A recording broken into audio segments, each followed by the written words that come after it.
प्यारे बच्चों नमस्कार। आज है कक्षा 7वीं की प्रश्नावली 4.1 के बारे में मैं कुछ आपको प्रश्न हल करके दिखाऊंगा और समझाने का प्रयत्न करूंगा कि समीकरण संतुष्ट कब होते हैं। आपके पास यहाँ कुछ एक समीकरण दिए हुए हैं। जैसे समीकरण दिया हुआ है x + 3। पहले का जो तीसरा भाग है, पहला प्रश्न है, इसका तीसरा भाग है x + 3 बराबर है 0। तो यहाँ पे चर, इसको चर पद कहते हैं, इसको अचर पद कहते हैं।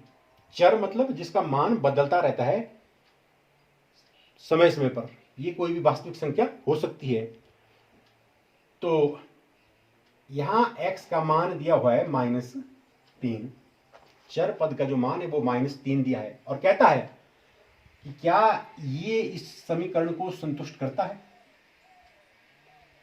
इसको हम दो तरह से कह सकते हैं कि क्या ये इस समीकरण का हल है या क्या ये चर की जो वैल्यू दी है, चर का जो मान दिया है, क्या समीकरण को संतुष्ट करता है। तो देखते हैं समीकरण में क्या करना। हमने जहां पर x रखा है वहां पे हमने -3 लिखना है। हम इसको इस तरह से लिखेंगे, x की जगह क्या लिखा हमने -3, चिन्ह किस चीज का आगे प्लस का, यहां पे कितना है 3 और आगे कितना है बराबर के सामने 0। तो यहां देख सकते हैं आप -3 और +3 में कितना होता है 0 बराबर है 0। जब कभी भी समीकरण में हमारे पास ये स्थिति पैदा हो, कौन सी स्थिति, लेफ्ट हैंड साइड जब हमारे पास राइट हैंड साइड के बराबर हो जाए तो समीकरण हम को कहते हैं हम कि इस वैल्यू से वो संतुष्ट है। हम कहेंगे समीकरण यहाँ पे संतुष्ट है। किससे संतुष्ट है, चर के इस मान से।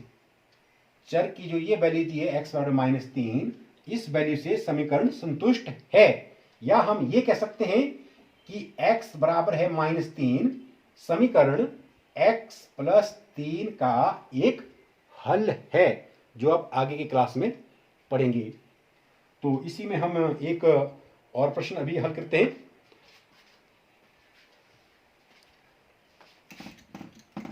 जैसे इसमें कहा है भूल और प्रयत्न की विधि से या प्रयत्न और भूल की विधि से आप बताएं 5p + 2 बराबर है 17।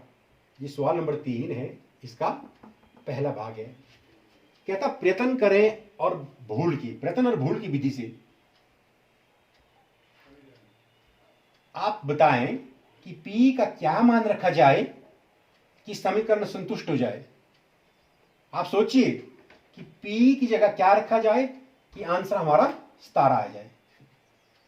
अगर हम देखिए p की जगह 1 रखते हैं तो 5 × 5 + 2 7 हो जाएगा, तो नहीं, समीकरण संतुष्ट नहीं होगा।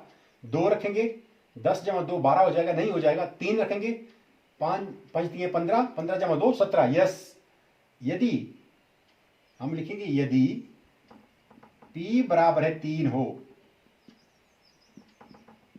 तो p का मान अगर 3 हो तो क्या हो जाएगा ये समीकरण 5 × 3 यानी कि 5p + 2 बराबर है 17। 5 × 3 15 2 17। तो आपने क्या देखा कि लेफ्ट हैंड साइड बराबर है राइट हैंड साइड। हमने प्रयत्न और भूल की विधि से ये चीज खोज ली कि p का मान कितना होना चाहिए ताकि हमारा समीकरण में left hand side right hand side के बराबर हो जाए, कि ये जो है 17 के बराबर बन जाए। और हमने वो चीज यहाँ पे करके दिखा दी। तो इसी में हम एक और उदाहरण देखते हैं इसी प्रश्नावली का।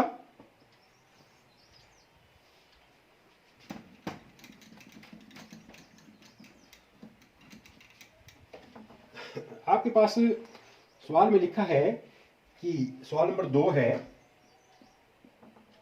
इसका ए भाग है n + 5 बराबर है 19।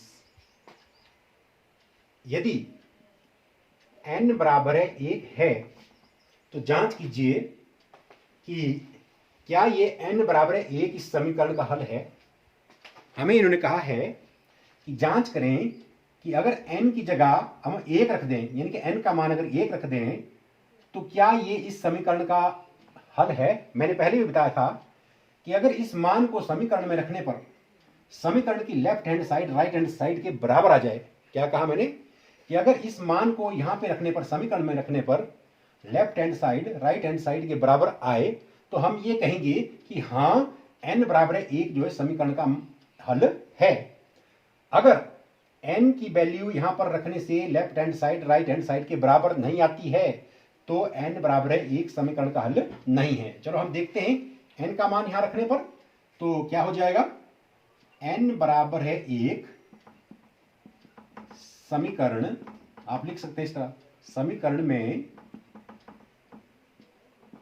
रखने पर, जहां n है वहां क्या रखा हमने 1 प्लस 5 बराबर है 19, 5 और 1 6 बराबर है 19। यहां पे हमने क्या देखा, लेफ्ट हैंड साइड बराबर नहीं है राइट हैंड साइड की, 6 19 के बराबर नहीं हो सकता है। अतः हम कह सकते हैं कि n बराबर है 1 समीकरण का हल नहीं है। तो बच्चों मुझे लग रहा है कि प्रश्नावली 4.1 में जो पहला दूसरा और तीसरा सवाल दिया है इसको हल करने में अभी आप पूर्ण रूप से सक्षम है। और अब थोड़ा सा मैं चौथे सवाल पर थोड़ा प्रकाश डालता हूं। और इस प्रकार के सवाल आपने छठी क्लास में बहुत अच्छी तरह से किए हैं। पहला सवाल लिखा है चौथे का, संख्याओं x और 4 का योग 9 है। आप ध्यान से देखिए, संख्याओं x और 4 का योग 9 है। आपने क्या करना है, आपने एक समीकरण बनाना है। हमें एक समीकरण बनाने के लिए कहा गया है इसमें, इसके लिए एक समीकरण दीजिए। साफ लिखा हुआ है इन्होंने यहाँ पे x और 4 का योग, x और 4 का योग, x और 4 का योग हो गया, वो किसके बराबर है, बराबर है 9। समीकरण बन गया। ये कोई बहुत मुश्किल काम नहीं है। इसी में हमारे पास जैसे पांचवा भाग दिया है, m का 7 गुना, ध्यान से समझो इसको, सवाल को पढ़ो ध्यान से, m का 7 गुना और 7 का योग, m का 7 गुना और 7 का योग 77 है। हमने इसके लिए समीकरण देना है, m का 7 गुना, m का 7 गुना, पहले m लिखिए, उसका 7 गुना, 7m हो गया उसका, m का 7 गुना 7m और 7 का योग प्लस 7, m का 7 गुना और 7 का योग कितना देता है आंसर, 77। ये आपके पास समीकरण बन गया। इस प्रकार से आपने चौथा सवाल अपनी प्रश्नावली 4.1 का हल करना है। और मुझे लग रहा है कि प्रश्नावली 4.1 का पहला दूसरा तीसरा चौथा और पांचवा सवाल हल करने में आप पूर्णतः सक्षम है। धन्यवाद।